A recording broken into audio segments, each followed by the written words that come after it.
Tem muita gente aqui em Cáceres que não sabe que existe comunidade quilombola, que não sabe que existiu, né? E até muitas pessoas que estão ali naquela linhagem, eles ainda não se identificam como quilombola, né? Então, esse documentário é para nós fortalecermos a nossa identidade.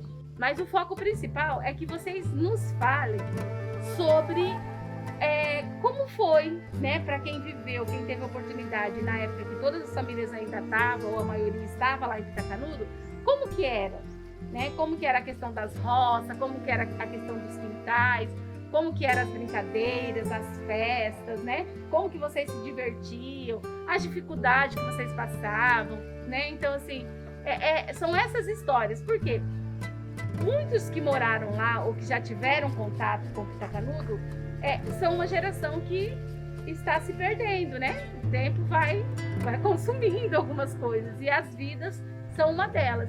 E daqui a pouco vai ter a geração que nunca foi em Pitacanudo, que nem sabe o rumo que é. Mas se a gente marcar a história, escrever, filmar, fotografar, né? Aí as pessoas a história vai ficar registrada. E é esse o intuito do projeto, registrar a nossa história, a nossa trajetória.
Sobreviveu ou não sobreviveu os conhecimentos ancestrais? A nossa ancestralidade guiou ou não guiou a gente? Sim, guiou, mesmo que fragmentaram e silenciaram a nossa história. Um camarada safado lá, dizendo que ia arrendar, né? Arrendar uma parte do sítio e ele acabou dando lé no meu pai. Hoje eu lembro daquelas mulheres guerreiras, antes de mim, que foi a minha tia Silvéria, né? A minha mãe, Ana Francisca, a minha avó Tereza, né? A minha avó Fermina, Faustina, essas eram todas irmandades de meu pai, né? E tem ainda, que está aqui na cidade já, a Cândida, né? Tem a Alexandrina, né? Então, tem muito assim, que a Maria Nunes também, que foi minha ex-cunhada, ela foi a professora da comunidade, foi a costureira da comunidade. Assim, hoje ela não está mais aqui entre nós, mas ficou o nome, a lembrança dela, né? Essas mulheres guerreiras, né? Que muitos não estão mais aqui hoje, mas deixou forças, coragem, né? Que foi uma mulher assim que deixou muitas lembranças boas pra gente. Tudo que eu aprendi não foi minha mãe que me ensinou, foi a minha avó que me ensinou. Todas as comidas da época que a gente comia lá no sítio, tudo foi minha avó que me ensinou para mim. E foi assim a minha história. E vim para a cidade, eu já sabia tudo. Quando nós viemos para a cidade, eu sabia tudo. Mexer com tudo já. Tanto que eu começava até a trabalhar com as pessoas, porque minha avó me ensinou muito. E era assim, a gente fazia assim, plantava, ajudava o nosso avô a plantar todos os tipos de planta, ajudava o nosso avô a colher, ajudava o nosso avô a colher feijão, ajudava o nosso avô a embalar para trazer para a cidade, para esperar o carro que eles alugavam para poder buscar, para poder vender aqui na cidade. E lá em casa tinha um pezão de manga bourbon. Foi ele, assim, o primeiro pé foi ele que deixou, né? Hoje é um mangueiral enorme, nem acreditei que era aquilo lá. Mas é ali mesmo, em frente, onde era a casa que a gente morava lá. Eu lembro que meu pai levantava de madrugada, ou se não, uma hora dessa, assim, ele pegava, derrubava aquela manga de vez, né? Para poder vir vender aqui na rua. Aí trazia, assim, quase,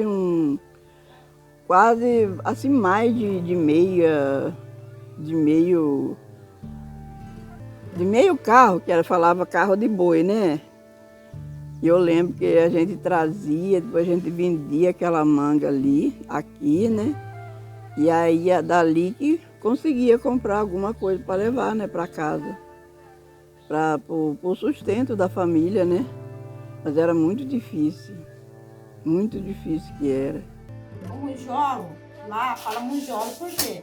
Lá é muitas pedras, José, aquelas pedras que ali dá pra você não precisar levar banheira, balde, essas coisas, sabe? Você fazia aquela trouxa de roupa e levava na cabeça para lavar. Por quê? Ali você já esfregava ali e ali corria água, o corpo é natural.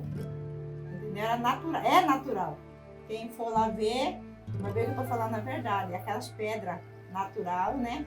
E ali a gente lavava, ali mesmo você secava, você dobrava, você ia para casa, já tudo arrumado. Não é igual hoje que precisa de máquina, escova, que boa. Então a gente usava essa folha de mamão pra gente lavar a roupa. Se hoje falar, ninguém acredita, entendeu? E aí e tinha também uma fruta que eu lembro também que minha mãe usava. Minha mãe pegava ele, embolava ele igual um sabão. E ela fazia ele de sabão e ajudava a limpar a roupa também, entendeu? Então era uma coisa assim muito natural, sabe? Tem coisa assim que hoje não existe mais isso, não tem. As práticas religiosas que se encontram nas famílias descendentes quilombola dialogam muito com algum ou com os vários elementos da religião tradicional. Particularmente falando nas rezas de santo, na forma como que nos organizamos com a comida, a forma de fazer reverência aos santos, enfim, dialoga muito com as práticas e elementos que estão presentes nas religiões tradicionais, particularmente falando a religião Umbanda. A minha avó fazia uma festa que é Nossa Senhora do Carmo, que é 16 de julho. É uma festa, ela é com bastante festeiro, né? Onde tem rainha, rei, juíza, chefe da bandeira. Aí nas festas, as pessoas que querem dar o nome. Aí depois, como se tiver muita gente, faz um sorteio. Aí a juíza que manda na festa, é a cabeça da festa. Aí tem o cururu, tem o siriri, todas essas coisas tinha.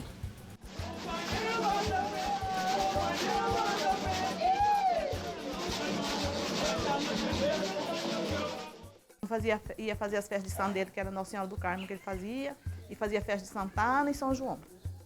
Eles faziam umas 3 festas por ano. Aí chegava a época de festa, eles faziam, a comida lá era mandioca com ossinho, que era a janta. Então hoje os povos estão aderindo aqui em Mato Grosso, ossinho com mandioca, mas essa história vem de lá do quando a gente morava lá. Hoje em dia as pessoas não têm nem mais vergonha mais de falar que vai comer um ossinho com mandioca, mas a gente comia nas festas que tinha lá, era só a janta, ossinho com mandioca. E que era a janta que servia para os pessoal até que ia daqui da cidade lá na festa de santo. E tinha o biscoito feito de fubá, que eles faziam também, que colocavam erva doce, que eles mesmos plantavam erva doce lá. Tudo essa comida aí que hoje em dia tem, mas vem de lá do Pita Canudo, que nós fazíamos para comer lá. Eu lembro muito das festas que a gente participava lá, né? Meu pai, quando tinha festa, meu pai ele tinha uns santos que ele era devoção dele, né? Todo ano ele fazia festa desse santo, que era São Luís, que é o padroeiro de Cáceres. Ixi, eu tenho memória muito boa de lá, das festas. A gente ia daqui lá no sítio a pé para ir na festa do Nossa Senhora do Carmo, festa de São João. Lá no sítio a gente ia a pé e voltava a pé, com gosto. A gente ia tranquilo. Meu pai já morava aqui, né? Mas a nossa vida era mais lá do que aqui, né? Aquela pessoa que era festeira, ela era obrigada a ajudar a organizar a festa, né? Organizar. A juíza era que comandava a festa, né? Aí tinha a rainha, tinha que fazer a coroa, né? Nas férias de bandeira tinha que fazer uma bandeira. Tinha o rei, tinha o capitão do mastro, que tinha que enfeitar uma madeira bem comprida, né? Tinha que enfeitar ela. Então aí juntava todos os festeiros, né? Eles que organizavam tudinho. Organizava a festa, tudinho. E organizava até o churrasco, que é a matula, que aqui falava matula. Aí tinha que organizar todas essas coisas, né? Antes disso, uma semana antes da festa, reunia toda a família, fazia bastante biscoito, que era para servir o café da manhã cedo, 5 horas servia o café da manhã, fazia um chá, servia os biscoitos. Aí depois, mais tarde, às vezes fazia uma sopa, ou então já era só o almoço. E assim ia, todo mundo ia para a festa. Tinha época que já chegou a festa de durar 3 dias. 3 dias durou a festa. E naquela época não tinha som, não tinha nada, era no pé de bode, sanfona, meu tio que tocava. Meu tio tocava, era sanfona. Ele tocava noite inteira e noite inteira o pessoal dançava. Siriri e cururu. Aí depois o siriri acabava, aí ficava só o cururu que a noite toda e o baile. Aí ia pro baile, o pessoal ia dançar o bailão. Era 3 dias de festa e muito boa. Daí ele ia no sítio, só buscava a vaca lá, né? Mas a festa era feita aqui. Era que nem levantava o mastro, né? E cantava. E num final de semana, começava na sexta e terminava no domingo. Levantava o mastro e fazia a festa toda. Aí no outro final de semana era para descer o mastro, para esperar o próximo ano, a outra festa de novo. Mas era muito bom. O movimento de a gente trabalhar e fazer trazer os ingredientes para aquele dia de festa era o mesmo ritmo de trabalho. Aí ele ia no sítio de carroça, naquele tempo não tinha carro, né? Trazia carroças e carroças de mandioca, deixava lá no quintal para a gente fazer farinha. A gente ficava até de madrugada fazendo farinha, terminava 4, 5 sacos de farinha e partia. Aí nós íamos fazer fubá, né? Para fazer o biscoito. Aí depois, no último, era soca de arroz. Quando a gente ia fazer a farinha, a gente convidava todos os vizinhos. E isso começava na madrugada, para ajudar a cascar mandioca. Outros iam ralando, outros iam torcendo, outros já iam torrando a farinha, né? Outros que gostavam de fazer o biju, já faziam o biju, entendeu? Uns colocavam sal, outros gostavam com doce, entendeu? Então era uma coisa muito, uma coisa muito boa, sabe? Que hoje já não tem mais isso. E isso a gente quer voltar ao que a gente era antes. Até melhor ainda, entendeu? Porque os jovens, hoje, eles não alcançaram mais isso. E eu tenho certeza que muitos, eles estão curiosos para saber. Então a gente está aqui, ok, para ensinar, né? Para a gente voltar para fazer o que era antes. Mesma coisa também quando a gente fazia o melado. Eu lembro que meu pai fazia, seu avô também junto, fazia a lata de melado. E sabe, depois do melado, fazia o doce de abóbora, fazia o doce de mamão, sabe? Então era uma coisa muito assim, muito bonito, sabe? Porque quando eles iam fazer as festas, já estava preparado já aqueles doces, tudo já pronto. E não era lata pequena, aquela lata de querosene, que hoje nem isso existe mais, né? Então era cheio desses doces já preparados para as festas. E quando ia ter, que era a festa de São João, São Pedro, né? Minha mãe fazia Nossa Senhora do Santana, a minha tia fazia Nossa Senhora do Carmo. Então cada um tinha suas missões. E mesmo assim, eu creio que cada um vai ter as suas missões de voltar ao que era antes. Sim? E que é para seguir a missão dos seus pais. No Pita Canudo lá tem, eu não sei se ainda existe hoje, o munjolo. Eu via, a gente era pequenininha, a gente lembra que eles sumiam para aquele lugar do morro lá. Eles sumiam para lá e aí eles vinham bem assim mais tarde, quase na hora de fazer almoço, eles apareciam com arroz. E eles depilavam o arroz, não era assim no pilão, mas tinha o pilão em casa. Aí eles depilavam o arroz no monjolo. De 15 anos, na hora que eu fui dançar, pinando meu bundo, deixava. Não, estou muito nova para ficar na festa.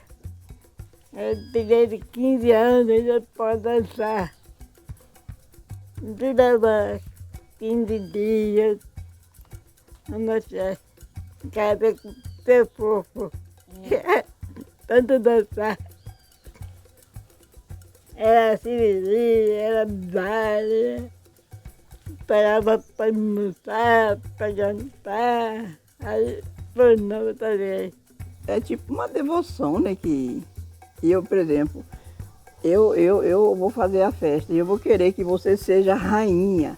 A rainha tem que se explicar, hein?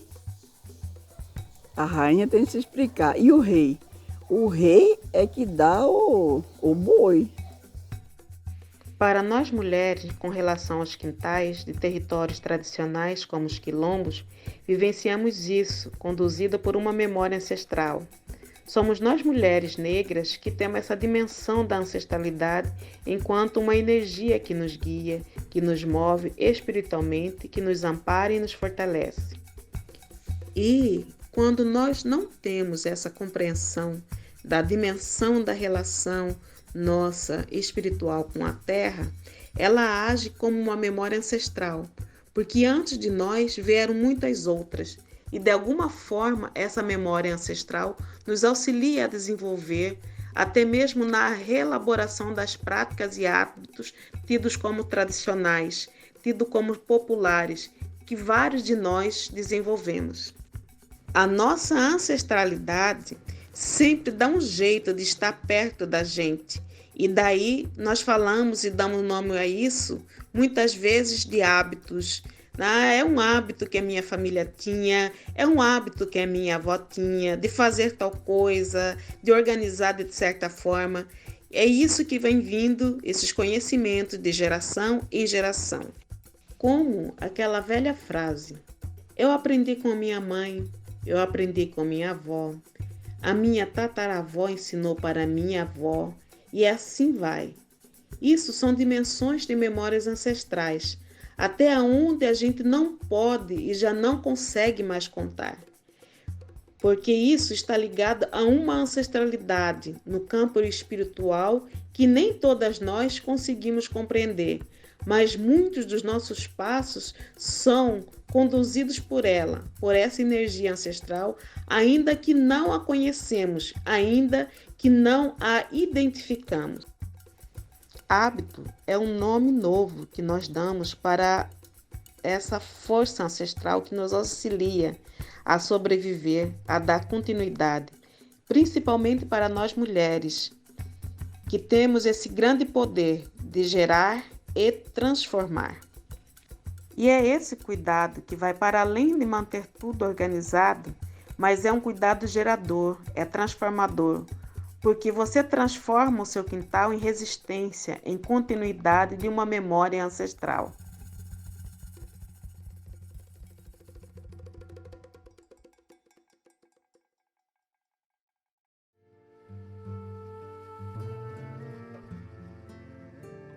Aprendi com minha avó. Minha avó, ela tinha o costume de toda sexta-feira santa, a gente saía no campo para colher remédio. Então eu conheço um pouco de remédio que eu convivi com ela, né? A gente colhia. Era de sexta-feira santa, depois do almoço, a gente saía para catar as ervas. Isso era sagrado, todo ano. Colher, né? A colher, manuseio, secar, né? A secagem, secar na sombra, né? Para guardar, né? Porque senão não podia pegar fungo, alguma coisa assim, né? E tem que ter o cuidado, né? Fazer banho também, fazer banho às vezes, né? Aí fazia banho, tava com muita dor de cabeça, dor no corpo, gripe, essas coisas. Fazia banho também, fazia xarope. Garrafar também ela fazia. Ela pegava a seiva do jatobá, porque a seiva do jatobá ela é bom para tosse, né? Aí ela tirava, colocava na garrafa, para de manhã cedo tomar uma colher. A minha relação com as plantas medicinais, bem dizer, eu tenho assim com todas, né? Porque quando a gente morava no Pitacanudo, tem uma diferença de agora, que agora você vai no mercado e compra. Antes não, minha avó plantava o erva doce. O erva doce que a gente tomava era um pé que tinha plantado. Hoje eu não vejo aqui na cidade. A canela, era um pé de canela, tinha folhas, esse remedinho mais assim, que a gente compra no supermercado. Camomila, tinha pé de camomila e tudo, então eu lembro de tudo. Losna, remédio para estômago, boldo do Chile. Tinha 3 tipos de boldo. Um boldo chamava ponta livre, o outro chamava boldinho. Então essas plantas assim, tudo que minha avó plantava assim em volta da casa, sempre em volta da casa. Assim. Então essas plantas, eu conheço essas plantas, mas tem vezes hoje em dia que você vai procurar, você acha só assim, você não tem plantado em casa não. Então aí ela me ensinava, ela fazia, sempre chamava a gente para mostrar. Então tudo que minha avó fazia quando a gente morava lá no Pitacanudo, a minha avó chamava a gente e ensinava. Se ela ia fazer uma farinha, ela chamava a gente e ensinava. Eu sei fazer um processo de uma farinha, só que aqui na cidade não tem como fazer. Rapadura, ela fazia, chamava a gente e ensinava. Eu aprendi remédio, falar a verdade, eu uso remédio de farmácia, sim. A gente é preciso, né?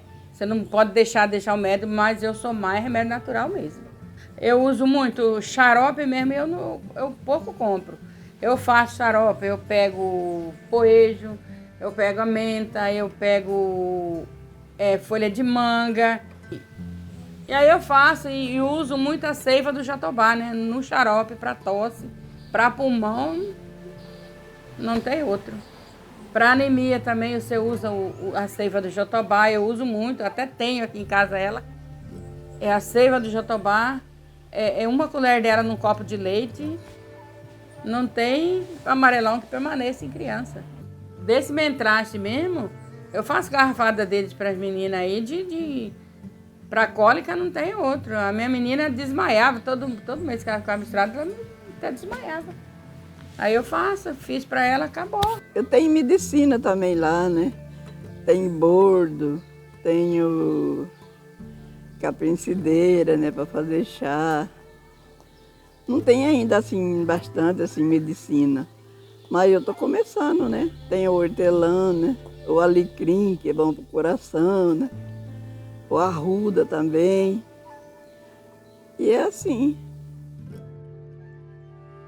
Ela chegou de brigar comigo. Mãe, se ela levanta, já vai direto nas plantas. Pergunta para ela o que ela faz. Pergunta. A primeira coisa que ela faz é olhar as plantas, cuidar das plantas dela.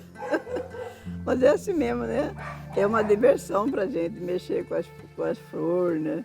As plantinhas do quintal. É maravilhoso.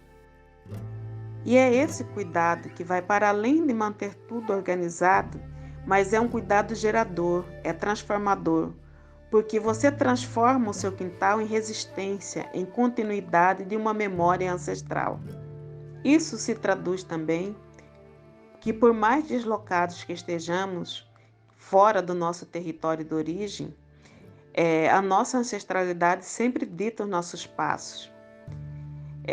Muitas vezes nós falamos, nossa, foi uma coincidência. Na verdade, o processo de desterritorialização não apagou as práticas culturais que foram vivenciadas no território de origem.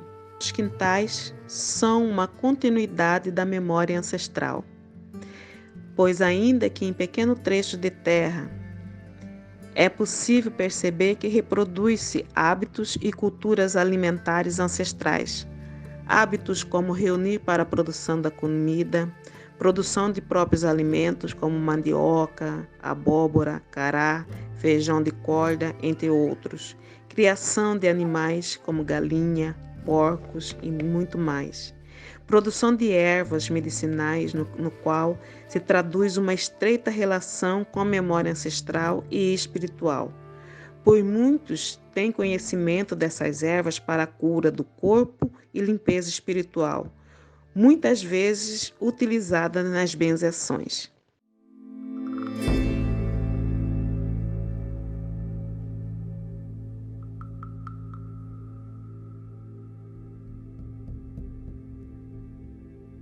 Ele chamou e eu falando assim, minha filha, seu pai já está para morrer.